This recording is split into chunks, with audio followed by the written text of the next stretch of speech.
Hey, beautiful people. So, I'm starting a new series on what I've learned, and I'm going to teach it to you. Because and I learned this today, when you learn something and teach it to someone else, you learn it for a second time. So, part of what I learned today was being able to relay something that you've learned and talk to someone about it, whether that's a person directly in front of you, calling someone on the phone, your cat, your dog. An inanimate object is actually almost as good as talking to someone face to face. I have this as my inanimate object. They suggested a water bottle, but I don't want to talk to my water bottle. And I have this guy from the Kurzgesagt channel. It's on YouTube, which happens to be a learning channel. So this is Rufio, and he will be accompanying me on this series. So, okay.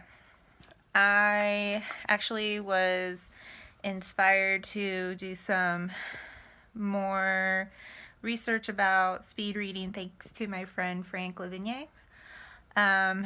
And he's actually been doing like a live series on LinkedIn every day during the week. So I will link him up so you guys can check out his stuff. It's pretty cool. So I was doing some learning with, I think his name's John Kwik. I know his last name is Kwik. But I think his first name's John. I don't remember. So first thing I learned about being able to read one book per week is to keep an active book list. I haven't done that yet. I'm going to make a little checkbox next to that item so I make sure I do it. Testing your reading speed. So you turn your cell phone on to a 60-second timer and just read at your normal pace and see how many lines you read in 60 seconds. And then you can times that number by 10 because most books average words per line are about 10 words per line. And that's your words per minute. Probably will be somewhere between 200 and 250 words. And then most books, the median number of words per book is 64,000 words. And if you can read about 200 and 250 words per minute, you should be able to finish a book like that in 320 minutes, which if you divided that by 7 is 45 minutes a day. So another tip to reading one book per week is to schedule your reading when you can actually do it. So whenever your peak time, productivity time is, I think for me that's 10 a.m. to 11 a.m. Or also using movement. So literally like having your finger go across words because you're unconsciously, if you could notice it, you might not notice it, but you tend to read sentences over and over. Like you can read like the brown fox, the brown fox, and like you do that, but you do it really fast. Or subvocalization where you're saying the words in your head or moving your mouth and saying the words, then that'll slow down your reading. So having something pointing on the screen or your finger following the words on a page if it's a physical book will help keep your mind moving forward with what you're reading. So I forgot what this was for, but the acronym is FAST. How to learn fast. So forget everything you know about the subject. Don't think about what's going on in your life, all the dishes stacked in the kitchen, what your kids are doing. I think I actually rubbed off this eyebrow, you guys. Look at it. It's on my arm. You see, it's like right there and right there. See, distractions. I'm easily distracted. I'm not bored, I promise.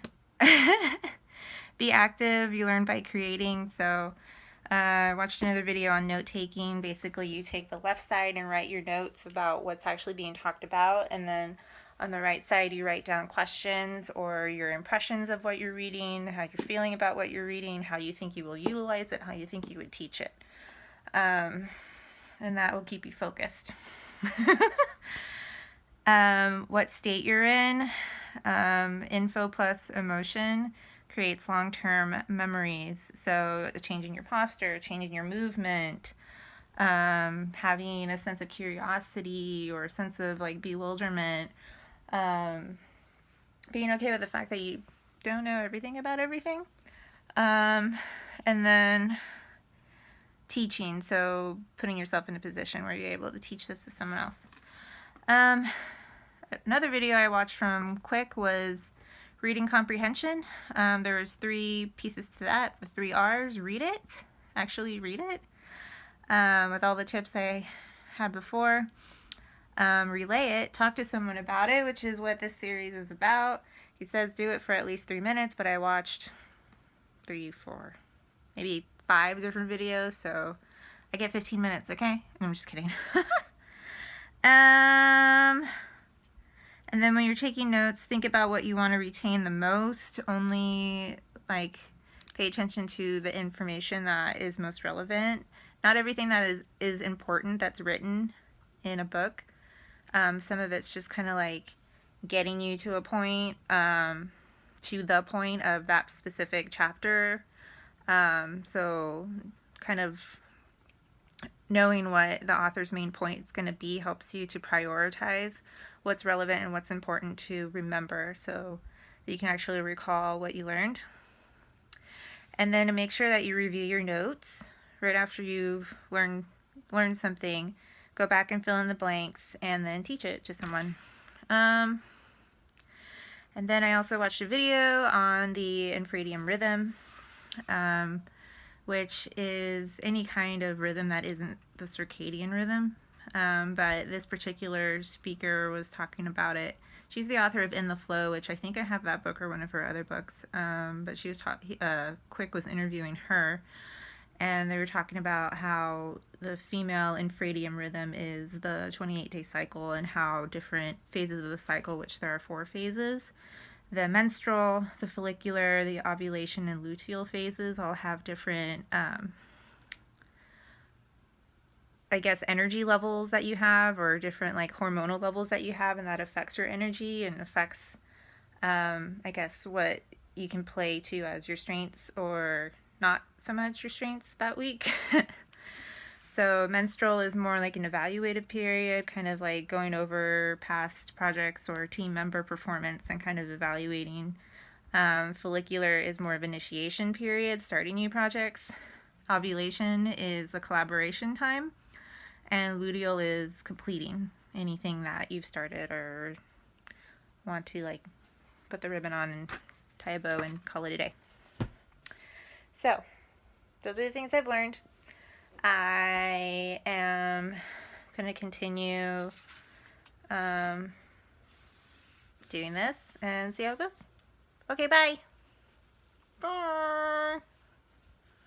I don't know if I'm going to keep doing the Rufio thing. It's kind of juvenile, but he's cute. He's famous. He has like, I don't know how many millions of subscribers on YouTube. Like a shit ton, okay? Okay, bye.